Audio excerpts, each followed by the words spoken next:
Welcome to Ashley On, your one-stop podcast where we talk about health and wellness, spirituality, and all things new. Stick around as we delve deep into innovations to support a better world.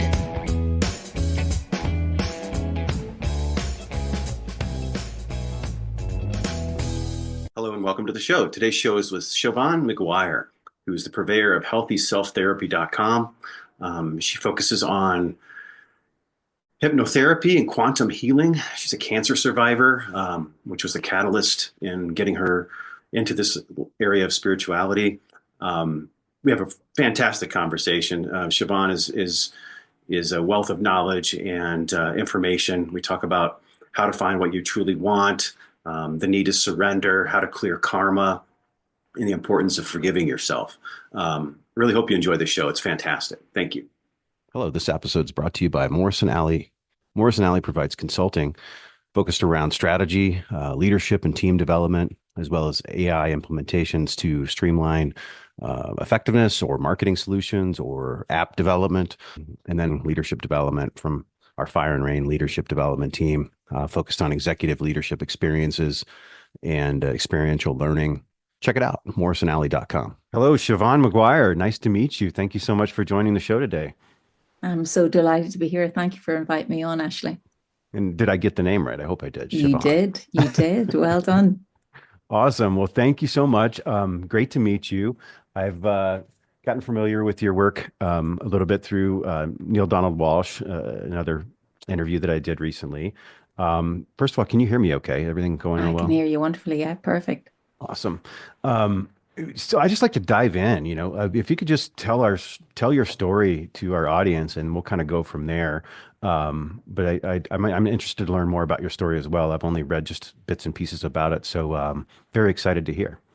Yeah, listen, thank you. Thank you for giving me the opportunity to share it. But I was born in 1970 in Northern Ireland, and I grew up on a farm there, and I was one of 9 children. So you're atypical Irish family. There was 12 of us in the house. My granddad lived with us as well. So it was survival of the fittest in our house. Whoever got to the table first, you got the best food. You know what I mean? It really was that. But in 1970s in Northern Ireland, I mean, it still was a time of the Troubles, a time of, warring time. It was very much the Irish felt the occupation of the British in Northern Ireland. So it was quite a fearful place, to be honest, to be born into.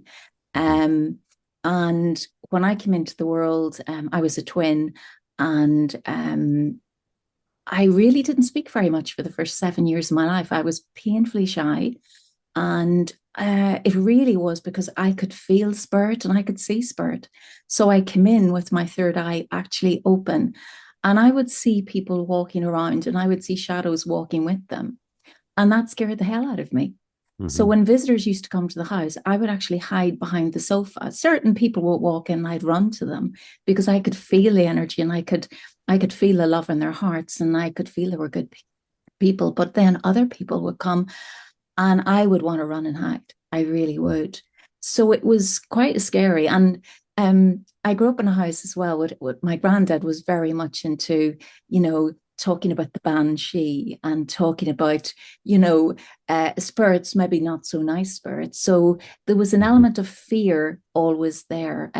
It never really was. I mean, I grew up very much in the, the Roman Catholic Church doctrine. And it wasn't something I talked with my parents or family about. I just sort of assumed that everybody could see this, to be honest.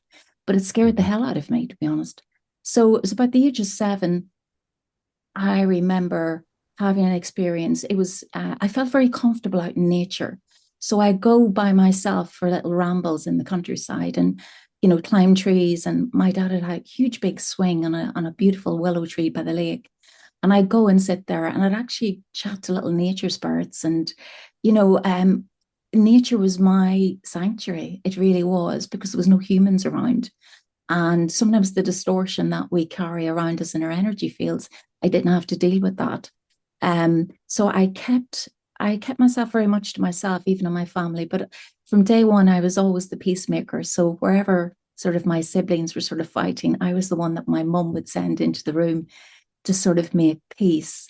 I couldn't understand why people would want conflict, to be honest. It just didn't make sense to me.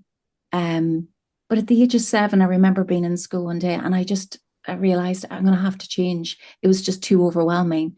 So I started to speak and I started to shut down, I guess, spirit. I guess I had to. It was a matter of survival, really, because the world was too scary to me.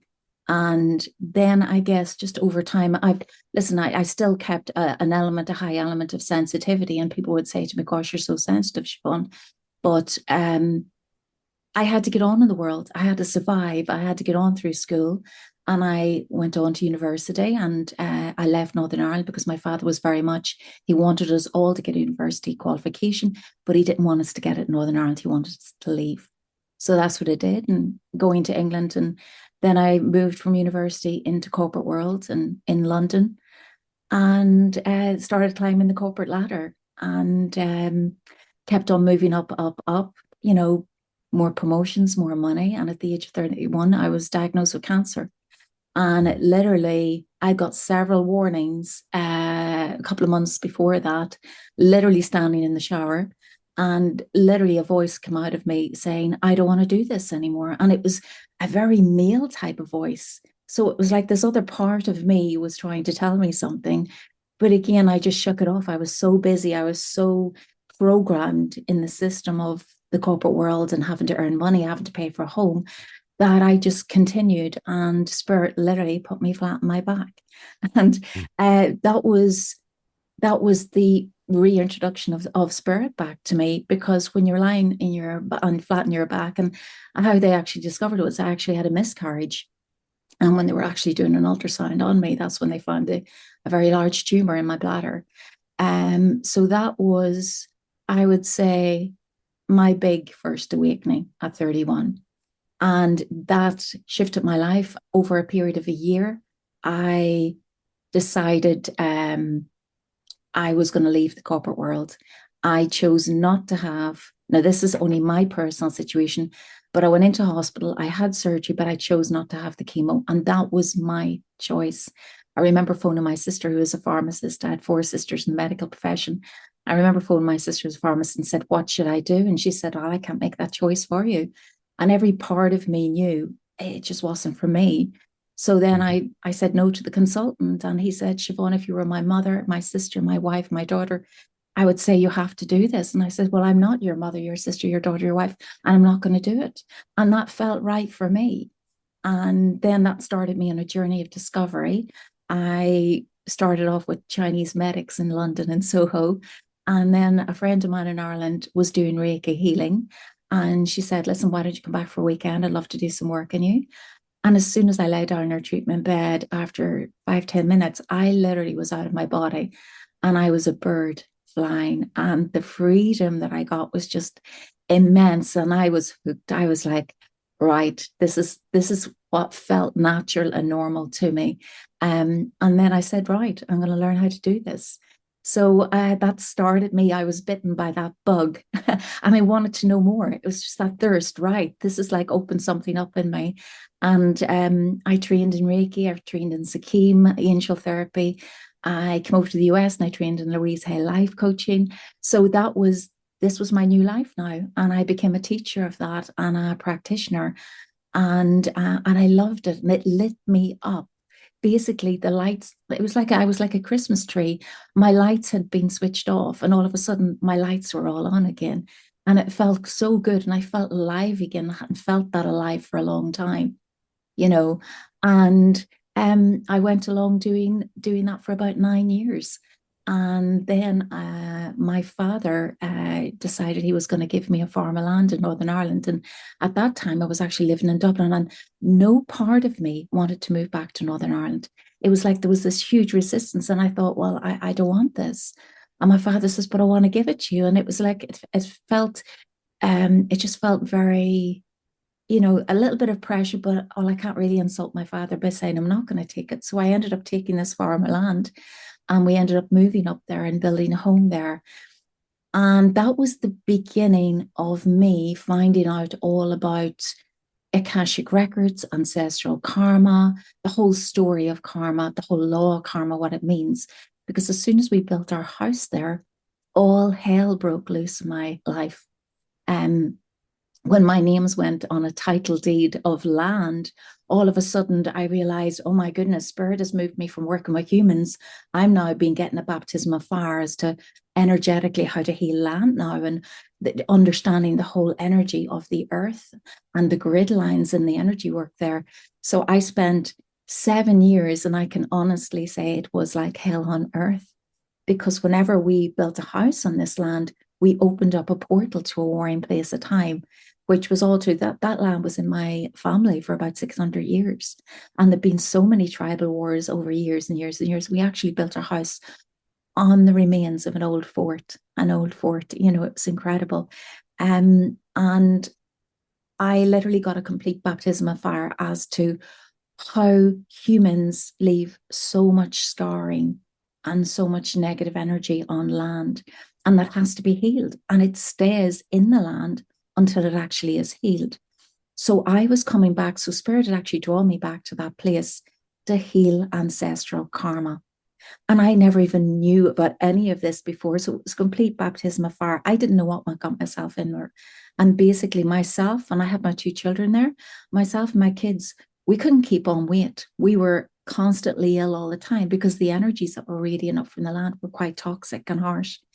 And after 7 years, we decided to move out of that place, and we couldn't sell it. It was a beautiful place. It was literally, we built a home on the top of a on a hill in a valley, surrounded by the most beautiful mountains, and we couldn't sell it. People would come, dozens of people would come, but they would walk out. Nobody wanted the place.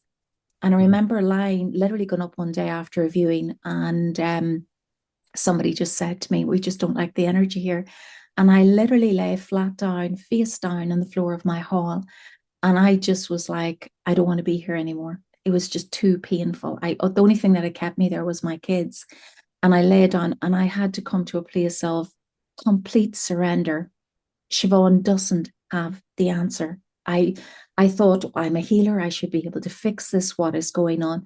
But I had called so many healers in from all over the world, and none of them could fix what was going on. So I literally lay down on the floor in a complete surrender, and it was literally, God, I need help.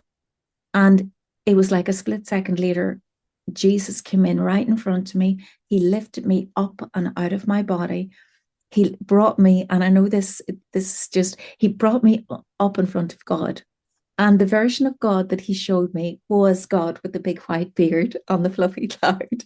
And that's obviously just one version of what God is to people. But that's the version he actually did show me then. And he started laughing, and his head went right back, and he started laughing, this huge hearty laugh. And he said, Siobhan, you have to laugh. Look at the genius you are. Look what you've created here. How clever are you? So he literally lifted me up and gave me a bird's eye view. So I was only viewing my world through street level, through the maze that I was currently navigating, through the story that I was telling myself, feeling very victimized by my situation. But then when he lifted me up above, and I could see, the bigger picture and the bigger purpose as to why I was here, he showed me several movies of past lives I've had there and ancestors who had been there. And then he showed me how to fix it. And he let me come back down, and he literally gave me 3 things he asked me to do, and it involved another soul as well.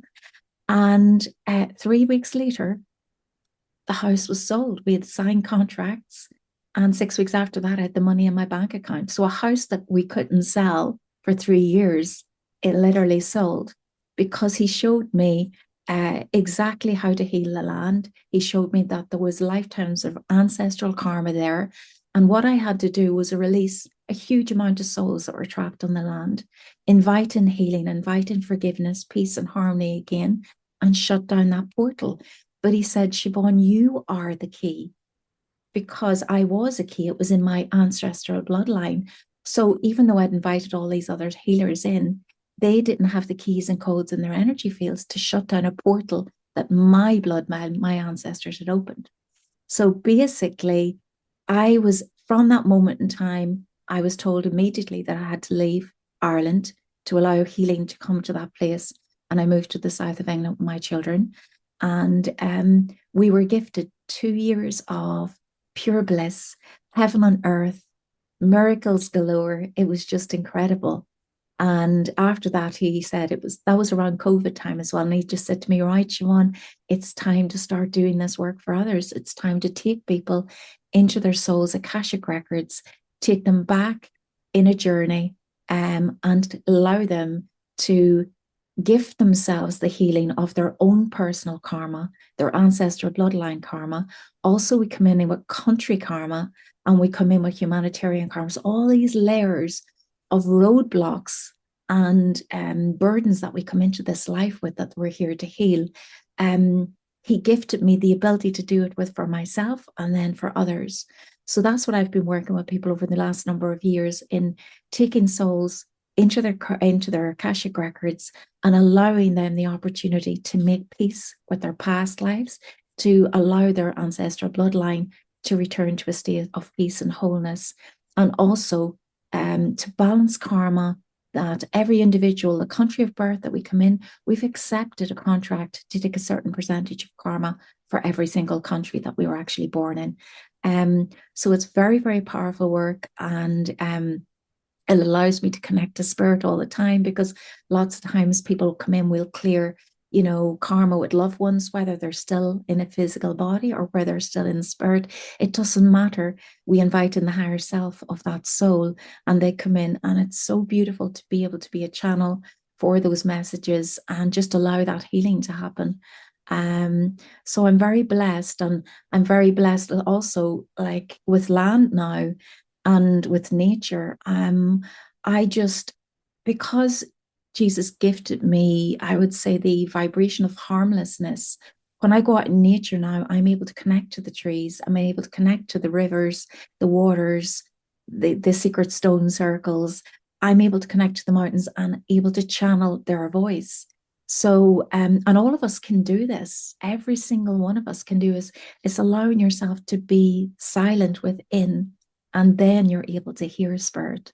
So I feel, to be honest, actually, I feel this is my fourth life within this incarnation. Mm-hmm. And I would say an awful lot of us feel that as well. We've chosen some pretty big, meaty contracts to clear in this lifetime.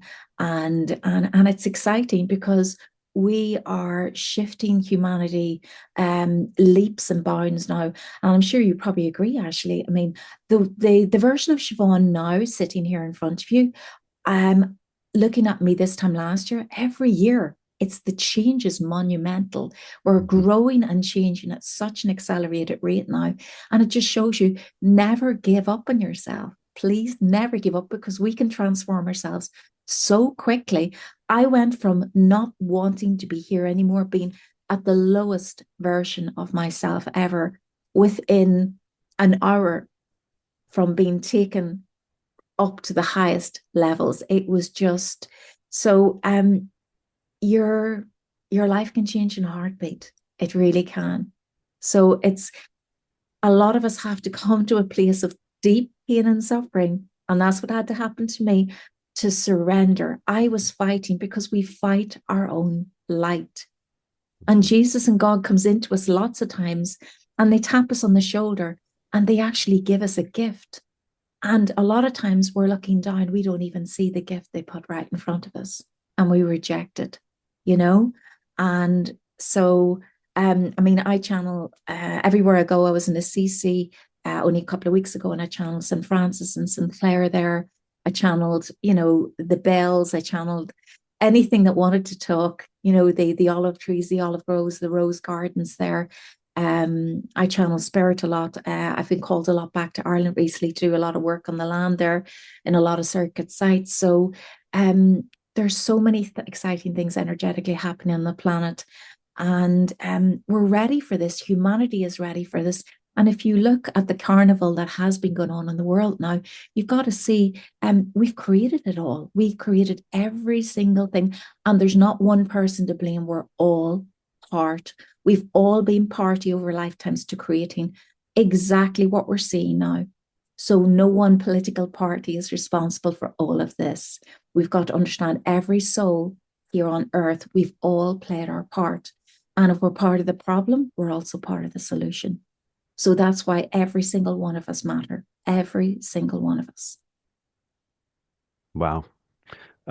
Thank you. There's so much there in terms of questions that I have for you and your experiences. So you, the cancer, was that the catalyst that triggered your awakening, if that's the right word, to your true self? Yes, yeah. I mean, to be honest, when I was born, I actually, when I was down the beach one day, I actually went through a whole vision. Because I've been a visionary all my life, I find it very easy. Spirit literally puts downloads into my third eye, and it's like a movie. So they showed me a vision of my actual birth, the birthing process, and me as a baby. And basically, when I was born, my twin sister was taken home with my mum almost immediately, and I was still in hospital in an incubator for 6 weeks afterwards. And I was very much deciding whether I wanted to stay or whether I want to go, because even then, immediately when I came in, I felt the harshness of the environment I'd come into. So I did spend 6 weeks of really deciding, do I want to stay here or not? And so again, I was born into fear. Mm-hmm. And then I decided, so I guess me being quiet, almost, it wasn't a lack of intelligence. It was just, I was a silent witness, I would say, for the first 7 years of my life. I could speak when I wanted to speak, but I chose not to speak very much. And as you can see, I'm making up for it now. But I would say definitely, absolutely. Then from that moment onwards, the next catalyst was being put flat on my back and going, right, Siobhan, figure your way out of this. You know, we've been giving you warning signs over the 6 months beforehand. I got some really big warning signs, like literally that time, like that energy. It was literally my higher self in the shower speaking to me. I don't want to do this anymore. It was telling me, and I literally was just pushed it away, as most of us do at times. We just push spirit away. And literally, there was no going back. When I was lying, I'd lost a child, and I was lying on my back, and I really had to think, because when I went from in a hospital emergency room in Ireland to 3 days later lying on an operating theatre in London, and I've got a consultant want me to sign all these consent papers for chemotherapy and all this. And I was like, hold on a second, guys, this is too much. So I had sort of felt I had to push the pause button and go, right, there's something more of this. So that was definitely a big awakening. But there was such a strong inner knowing in me, right, this is the beginning of something completely new. In a way, I was beginning every opportunity to be rebirthed again, as new. So what, you mentioned a few things, right? Around Akashic records and, this whole idea of the healing that you've went through. I think you classify it as quantum healing, right? Quantum meaning that there's a field, right? And from a science perspective, there's a field that used to be called the ether, that exists, that is basically the hand of God, in a lot of ways. You mentioned you were raised in the Catholic environment. How does the Catholic upbringing jive with this? How have you reconciled that? What challenges have you faced as a result of? To be honest, actually, it's all one to me. I mean, you can see behind me. I mean, Jesus. I channel Jesus, the vibration of Jesus, Mother Mary, Mary Magdalene. I mean, a lot of when people go to look at my blog posts, I have so many channeled messages from Mother Mary in Fatima, from Mary Magdalene in her beautiful grotto in Provence in France. So many and multiple channelings from Jesus. They are a part of who I am. But I've also Goddess Isis here behind me. Goddess Isis, she came in. She again is another incarnation of Mother Mary from Egyptian times. So I mean, I embrace so many different parts of spirit. I mean, I'm very connected with the nature kingdom. When I go back to Ireland, my goodness, the fairy folk there just want to come out and speak. I mean, so it's the land, the trees. I mean, you've got to understand, and this is what I love so much about St. Francis. When I was there, I was called by, literally, for so long wanted to go to Assisi to connecting with the vibration of St. Francis. And St. Francis, I love him so much because to me, he epitomizes it all. He used to lie down and look up at the stars, and he was so connected to the stars. He was so connected to the sun. He was so connected to the moon. He was so connected to the animals and nature, all of God's creations, not just, and that wasn't idolizing the sun or idolizing the moon or creating, anything else, but he embraced everything. And he would talk to the birds. They were nature spirits to him. He communed with the trees. He loved nature. He talked about, brother wind, sister water. Everything is one. We are all one. And that's why I resonate with his energy so much, because to me, it's all the same. Jesus comes through me at times, and his vibration is such a beautiful channeling. I've written on my post his words that came through. It was in August in Assisi, it was in Glastonbury in England. Glastonbury is the heart chakra of the planet, and his vibration's very strong there. I went into St. Mary's Church there, and he came through. He literally lifted me off the ground energetically, and he held my face in his hands. And he's so gentle, but oh so powerful and loving. The power of his love, and the gentleness is like a feather touching you. Mary Magdalene came in at the same time, I would say much more forceful energy, but with the most incredible love as well. So, I embrace everything. To me, I wouldn't say I'm a practicing Catholic, but I still enjoy going to church at times. I don't go every Sunday, but I go when at the calling. I love going into churches because I know as soon as I walk into a church, I can feel, is Jesus present here or not? And a lot of times in a lot of churches, he actually isn't, but whenever he is, he will automatically, come through and speak through me. And I would say the most recent experience I had in a church was in Dublin, and it was in the Poor Clare's church there. And St. Clare, she is the feminine counterpart of St. Francis. St. Francis and St. Clare worked together in Assisi. But when I went in there, we had Mother Mary's statue on the left, Jesus' statue on the right. And as soon as I came in, I was drawn to Mother Mary. And I felt this most incredible wave of grief coming through me. And then when I sat in front of Jesus and I was crying, he said, "Do not sit in front of me, child, with a face full of tears. Sit in front of me with a heart filled with joy for your own soul's salvation. It is not your burden to carry. The wave of change that is to come is necessary. It's necessary change that needs to come as part of humanity's evolvement.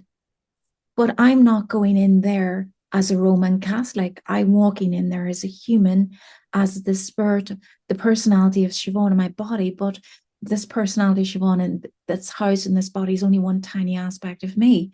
And I know the Catholic Church is very much, it's about there's only one lifetime. Well, I've traveled in the quantum to several different past lives I've experienced. And Jesus has taken me to several past lifetimes there.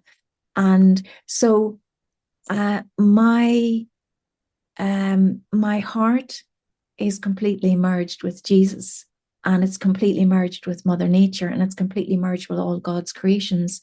And I have a statue of Buddha in my hall, as well as I have a statue of Jesus Christ in my hall, because they're an embodiment of the Christ light. They're an embodiment of peace on earth. And that's what we're here to be. We're here, all of us here, to be peace ambassadors. We weren't meant to come here as warriors to create war. We are here to bless this world with peace, to bless this world with the light of our own hearts, to anchor the light of our hearts into this earth. So Jesus said to me, your heart is your gift. Your heart is your gift. Your heart light is the gift that you're meant to bless this world with. Not our hatred, not our fear, not our discrimination, not our judgment, our love. And So that's what we're here to do. Is the second coming of Christ, is it then, a lot of folks think that it's not literally someone that's coming, but it's the awakening of the Christ consciousness and this true love in all of us. Absolutely. Absolutely. Jesus says to me, you are the Christ. He said to me, I woke up 3 years ago on Easter morning, and he was standing at the left-hand side of my bed, and he said to me, Siobhan, become the body of Christ. All are to become the body of Christ. You are an embodiment of Christ. The second coming of Christ is you. We are all the second coming of Christ, the Christ within, because we were made in the image and likeness of God. So he said, the Christ is in your heart. The Christ, your gift to this world is the Christ light within your own heart, and it is your greatest protector. And a lot of times people say to me, Siobhan, I feel so threatened out there energetically. I feel attacked. I feel all this lower vibration. And I say, it's very simple. All you do is you're going to bring the energy of the Father, God, down. You bring the energy from the Father into your heart, the flame, the blue flame of the Father into your heart. You bring up the pink flame of the Mother from the earth into the heart, and you merge it with your gold, divine, Christed spark within. So to me, Jesus says you are the Holy Trinity of Christ light, the Father, the Mother, and the Christed child within. So when you allow the threefold flame, the gold, the blue, and the pink to merge, that ignites your sacred heart light. And when you allow that to expand, expand, expand all around you, nothing can touch you energetically. Nothing can hurt or harm you. That is your greatest protection. It's immense. It's immense. And if people only understand this is your gift to this world, but it's your greatest protector. So one of the things that I read in some of the materials, maybe it was on your website or one of the videos that I watched, you talk about the fifth dimensional golden spine. Yes. I feel like you're talking a little bit about that right now. Am I correct? And if so, can you go into that a little bit more? Yeah. So if you see the picture just behind me here, obviously we have Jesus told me last New Year's Eve that he wanted me to visit his holy shroud in Turin. So I went there. It was in February, midterm break here. So I went there, and it was actually Valentine's week. And it was a week before I left. And he came in right in front of me in the morning. He said, Siobhan, I'd also like you to go and see the painting of the Last Supper. And I was like, okay. So I went in online and I saw, well, I need to go to Turin to see his route, and it was only an hour away on a high-speed train to go to Milan to see the painting of the Last Supper. So he wanted me to receive a number of activations that he wanted me to pass on to others. So when I sat, the shroud is actually in the it's in the Basilica in Turin, and it's the most incredible vibration, because he said to me he wanted me to go there for a reason. He didn't tell me why. But as soon as I kneeled in front of the shroud, now the shroud is in a massive gold casket. Now that is going to be revealed. I do believe, I was talking to a number of people that work in the museum. I do personally believe the shroud is going to be revealed to the public in 2025. But it was in its gold casket. I knelt before it. Jesus came in around me, and literally the energy for 3.5 hours, he literally brought the golden light through me. He literally went through every cell in my body, and he lit every cell in my body up with his face. So literally, he was in every cell of my body, and he literally went through my body himself energetically up through my body. It was 3.5 hour process, and he then let me have a breather about an hour and a half, and then I had to kneel down again. My body was vibrating. I was kneeling, but I know this sounds crazy, but my whole body vibrated. And then he said to me, I am now gifting you a golden spine, the new spine of the golden Christ at light. And literally he came in and he brought it down through my crown, and he locked, and Mary Magdalene came in on my right hand side, and they brought it down all the way down my body and then locked it in at the base of my spine and through behind, front and back. They locked it in all the way up my chakra column. And then it was just my face, my whole body was burning red.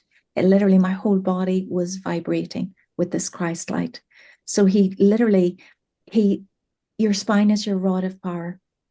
So he was gifting me that Christed power and strength to do. He asked me to step into my ministry for what I wanted. He wanted me to do. And he has given me several activations over the last 4 to 5 years. But that was one of the biggest activations I've ever had. And then he asked me to pass that on. Now, an activation he actually gave me 3.5 years ago, when I was actually sitting at my desk here. I had just been working on a couple of clients during the day, and he came in on my left. He always comes in on my left. Mary Magdalene always comes in on my right, and Mother Mary always comes in right in front of me.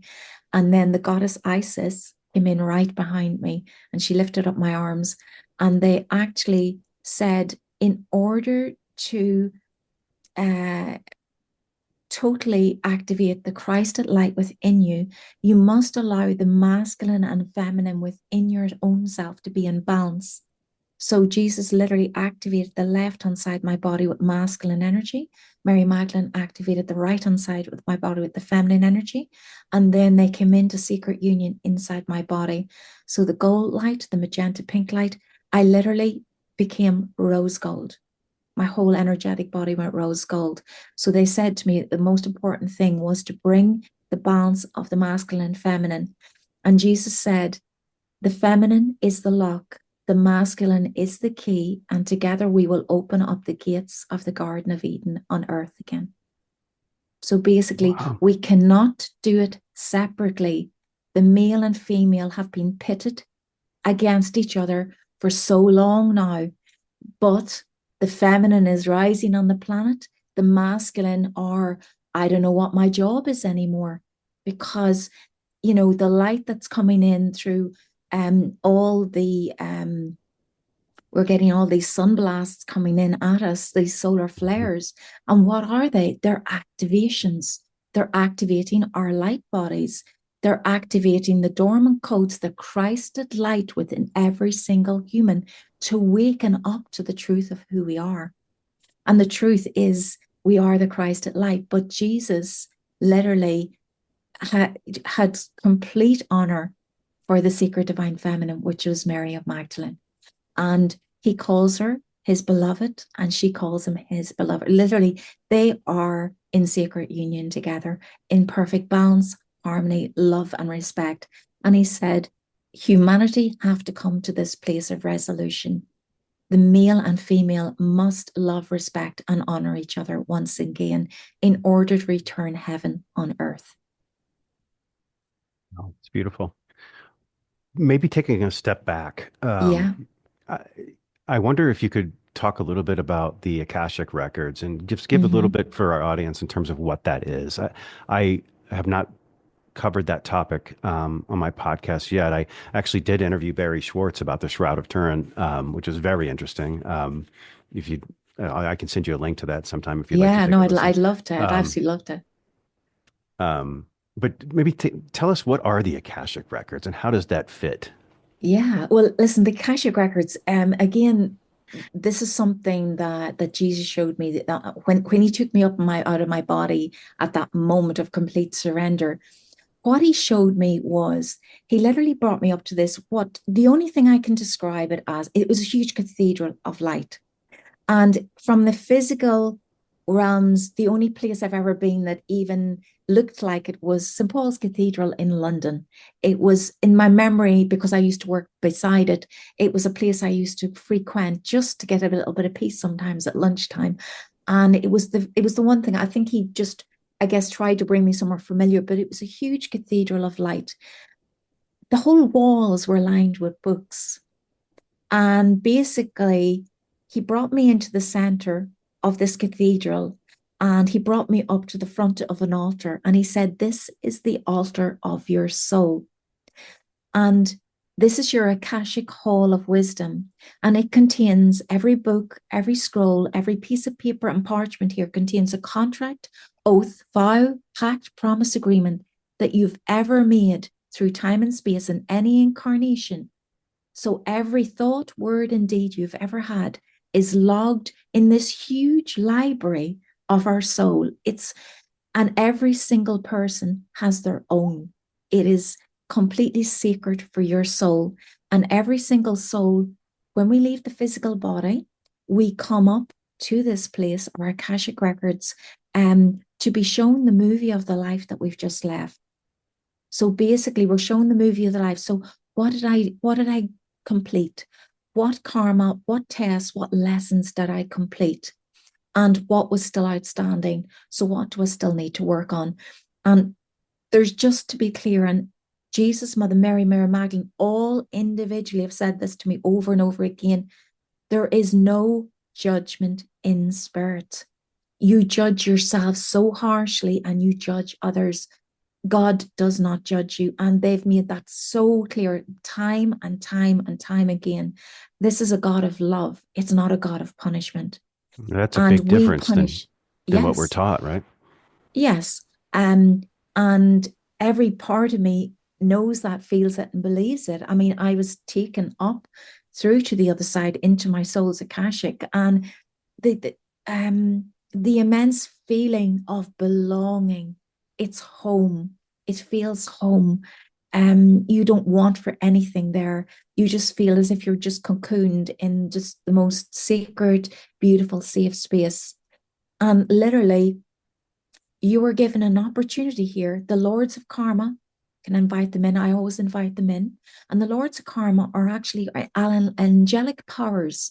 So the angelic kingdom is divided up into lots of different, let's say a hierarchy for I guess they're human words, a descriptive word to try and describe how it works.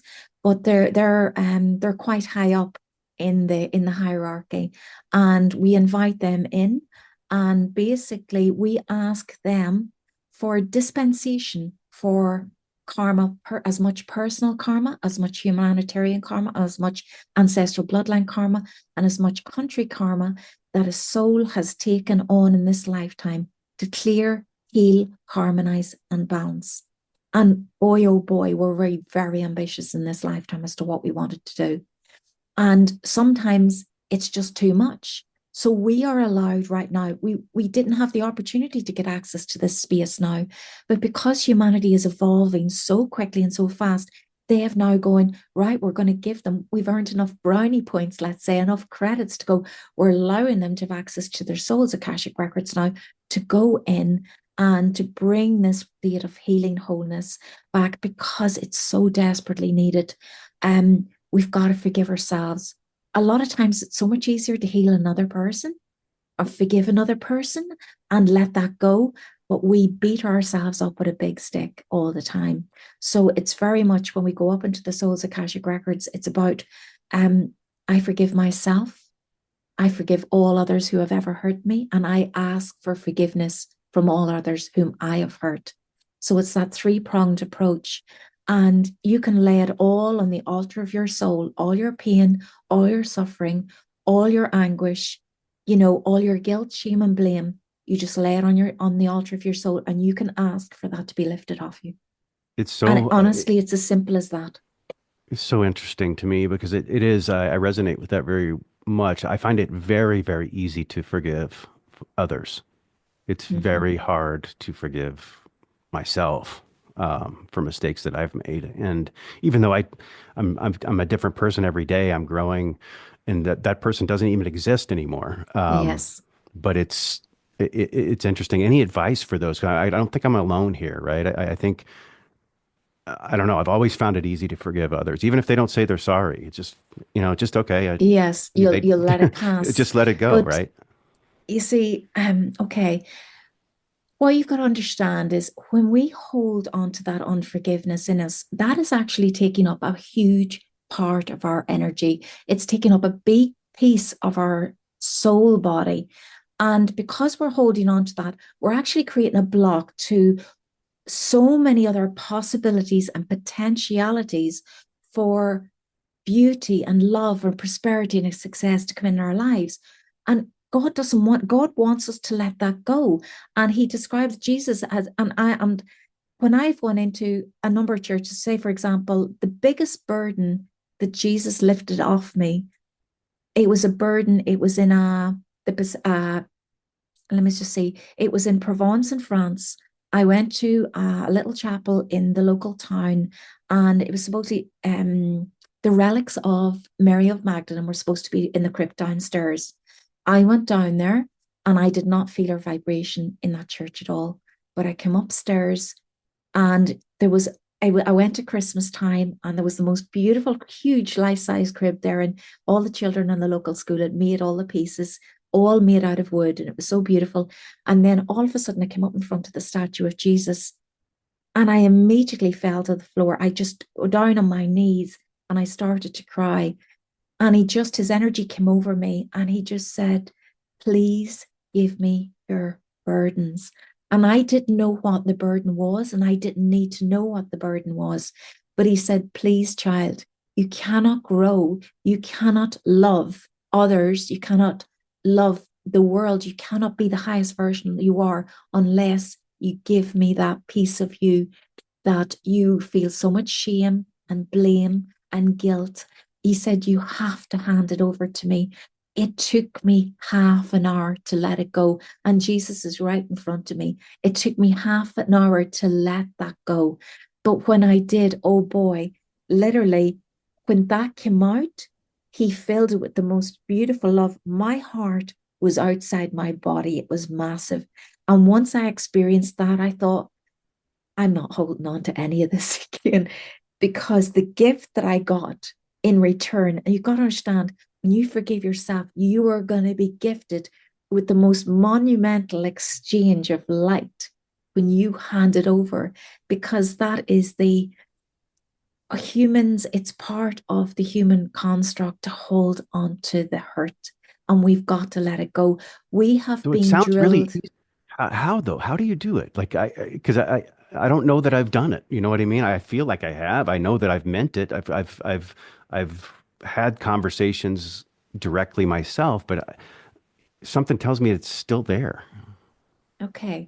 Well, what I would do, and what I do is, right. So let's visualize yourself. So I would say to you, right, go into meditation, go into a secret space, and just imagine that there's a cocktail party of all those versions of you. Okay. And you've got to decide, what version of you do you want to invite into play? Now, that if you feel you're holding on to unforgiveness, I would invite the part of you that hasn't forgiven you for something. So usually we feel guilt or shame, and they're two of the lowest vibrations. So where did you learn that? It's usually in your childhood.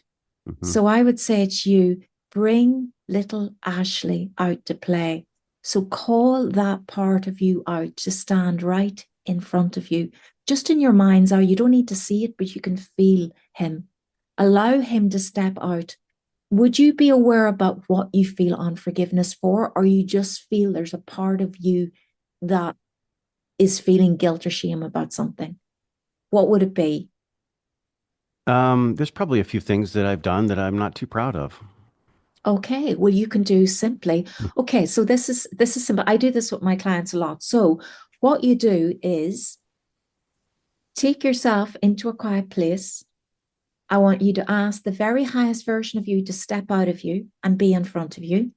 I want you to invite the highest version of who that soul that you feel that you've wronged to stand directly in front of that higher version of you. And I want you then to go through a little forgiveness routine, okay? So you've got to look that person energetically in the eyes. So literally, people go, but I'm not a visionary, Siobhan. I can't see that. You can Mhm. feel it in your heart. You can imagine. We've all got an imagination. So you imagine you're standing face to face right in front of that soul, okay? And you basically, you stand in front of them and you ask them for forgiveness. Okay. So what I always say to people, stand in front of that soul and say, the other person, there's always a party to play.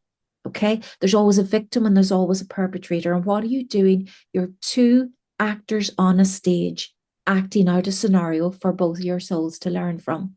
So I would say to you, you would say to them, let's say, for example, it's Mary. Mary, I forgive you and I forgive myself. Mary, I release you and I release myself. Mary, I set you free and I set myself free. I release and let go of all guilt. I release and let go of all shame. I release and let go of all judgment. You literally just go through that process and give them a moment energetically to reach out. And when I do this on Soul's Akashic Records, that soul will absolutely, on the higher level, want to accept your offering, your olive branch, because all of us have came here to clear our karma. So literally, and then you're allowing yourself to embrace each other and to restore peace and harmony together. And that is just an exercise you can do in your mind's eye. So even if at this moment in time you're not able to, on the physical level, go up to that person and say, I'm sorry. I'm sorry I hurt you. I'm sorry that wasn't the very best version of myself in that scenario. But you can do it energetically. And when we do something energetically, all of a sudden miracles can happen. That person could cross your path, sometimes. And you get an opportunity to say it in real time in the physical realms. But just energetically doing that, it's incredibly powerful. And don't underestimate how powerful that is. So you're literally fantastic advice. Bringing that version, but you're inviting the highest version of you, Ashley. You're inviting the highest version of them, because on a higher soul level, we're in the highest state of love and acceptance and grace. And we want to forgive. We don't want war between each other. We came here to restore love. We came here to restore peace. We came here to be peace ambassadors on earth. And that will balance the karma between you. It is so much as for sharing easy that. as that. I think that's going to help a lot of people that are listening to this. So thank you very much. I on the other side of this, a lot of folks talk to me, and even myself, I have these same same feelings. And but how do you? What advice would you give to someone who is really searching for their true purpose? Like, how do you find what you truly want? Like, I find that even difficult sometimes to go, what do I really want? And a lot of times when I have those thoughts, I have most of it already. So what is it that I'm really wanting? What's your purpose? I mean, you're doing it now. What you see, the thing is, the human construct, we can be quite greedy for experiences as well. There's always more. We're always wanting, it has to be flashy, it has to be big, it has to be something monumental that we think we're actually doing good in the world. What I say to people is the best way you can show up in this world and make a difference is when you wake up in the morning and you anchor the light of your soul into this world, and you basically invite in the Christ light from the heavens above, bring it through your crown, bring it all the way through your body, allow it to go into Mother Earth's heart. So basically become an acupuncture needle in Mother Earth's body. Be that pillar of light. If everyone in the world, can you imagine how this world would light up if every soul on this planet did that every day? This world would be a different place. So just understand your purpose as a human is you came here to anchor the light. So that on a very fundamental, basic level as a soul, that's what your number one purpose is to anchor in light. Number two is you're here to be a peace ambassador. Now, you can't be a peace ambassador to the outside world if you're not at peace within your own self. So the first thing you do, how do you come to a state of peace? Number one, you wake up in the morning and you're in a state of gratitude. Thank God I've got a breath in my body. I'm here another day. I can see, I can hear, I can feel, I can taste, I can touch. oh my goodness, I'm going to be able to taste blueberries and raspberries again today. I mean, to me, if literally God said to me, Siobhan, there's only one food on the planet you can have, I'd say it's a raspberry every time. I'll eat it for the rest of my life. But you know what? When we're grateful for things, I mean, I would regularly do like a water fast. Regularly I'll do a 4-day water fast now. And it gives you a renewed gratitude for food. Food tastes incredible. Fruit tastes incredible. Nuts taste incredible. Having one cashew in your mouth and slowly chewing it after being fasting for 4 days, it's just heaven on earth. It's a miracle. We forget the basics. And when you start appreciating the basics, you realize how important just being here, anchoring your light in, is a sole purpose. Then you're a peace ambassador. You go out and do your shopping. How are you showing up for your family? How are you showing up for yourself? How are you feeding yourself? There's fundamental basics that people have to go. Your purpose is, number one, look after this physical vessel, which is your temple, the soul's temple. That's your number one purpose. Then how are you showing up for your immediate family? Then how are you showing up for your local community, your colleagues at work, people you go to church with? It's very much, I mean, one of the biggest things I say to people at the minute is, please mind your own business. If you're born, like I was born in Ireland, I'm sorry, but it's not my business what's going on in the US elections. It's not my business what's going on in Palestine. My business is here, my immediate family, my community, my country, because that's where my karma lies. Now, every morning I wake up and I bring Mother Earth into my heart and I send her so much love, and I send so much love to every human being on it, and I wish it peace and love. But it's not my business to be energetically breaking myself into little bits and putting my fingers in other people's pies, because no, your purpose is this, your immediate family, your immediate community, and then your country. Outside of that, you know what? If we can help, wonderful. But everybody has been born into their situationships, into their karma for a reason, and we have to let them get on with it. We interfere. So basic, when you think of your purpose, there's a lot of fundamental stuff we need to make sure we get into an alignment before we go, right, okay, so what's my bigger purpose then? So my bigger purpose is as a channel of spirit to be able to communicate messages that spirit has asked me to communicate out. Now, that has just naturally been an involvement of my journey. And I guess I love writing. I love creative writing. I love writing poetry. It literally comes through me. So I express that through my blog posts and the videos I make. I mean, you just doing this podcast, I mean, you're doing a huge service to humanity. I mean, that's a huge part of your purposes. You're already doing it. So we've got to give ourselves pats in the back for things we are already doing. Doesn't mean that we feel that we have to get on a plane and we're doing humanitarian assistance in Africa or in Palestine or that we don't all have to be doing that type of work. It's coming back to the fundamental basics as to how you are showing up for your own self, for your own family, for your own communities. And if you're passionate, and I see you are like about spirituality and stuff, it's like you won't be able to get enough. And that's just going to grow and blossom, and spirit is just going to move you and pivot things whatever way it's meant to. But allow it to flow. Don't try and control. Because people are always, I don't know what my purpose is. What did you enjoy as a child? Because that's what makes our heart light up. You've got to, a lot of times we try to use this too much, our heads too much. You've got to go into your heart. What do I actually enjoy? What gives me a great joy and pleasure doing?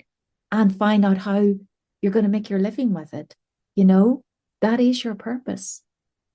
But I know that's probably quite a long answer for you, but no, it's great. I like I said, I don't think I'm alone in that. I think, I talk to a lot of people, and I'm a very feeling individual as well. And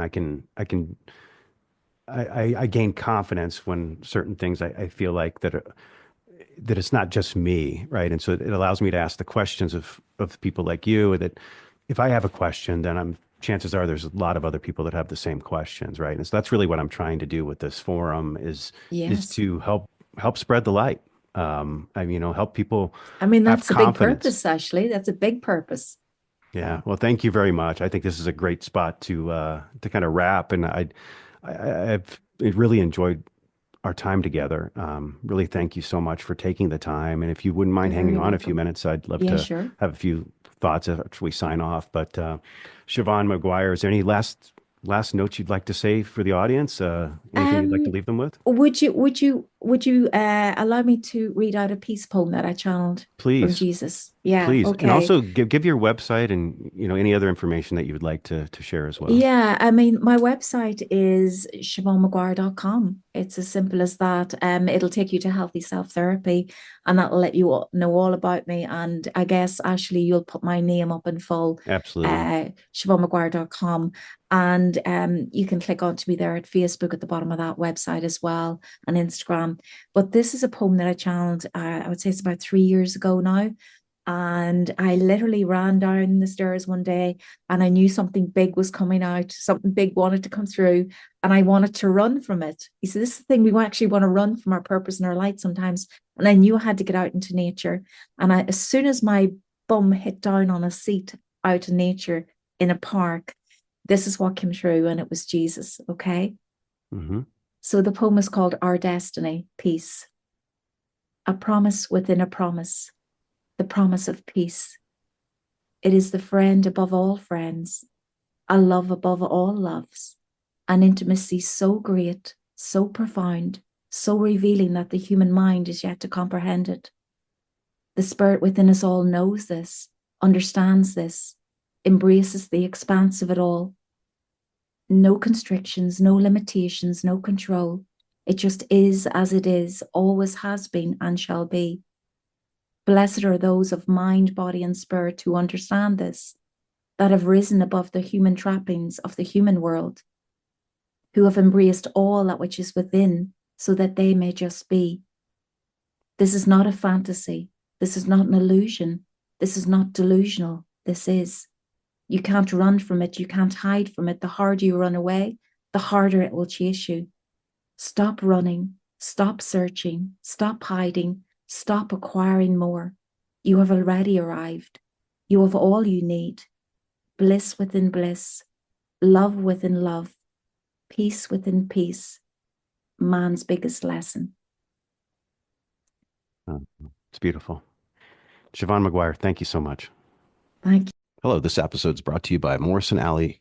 Morrison Alley provides consulting focused around strategy, leadership, and team development, as well as AI implementations to streamline effectiveness or marketing solutions or app development, and then leadership development from our Fire and Rain leadership development team, focused on executive leadership experiences and experiential learning.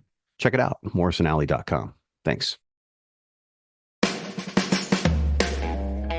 Thanks for listening to Ashley on Nothing But the Truth for a Better You and Me.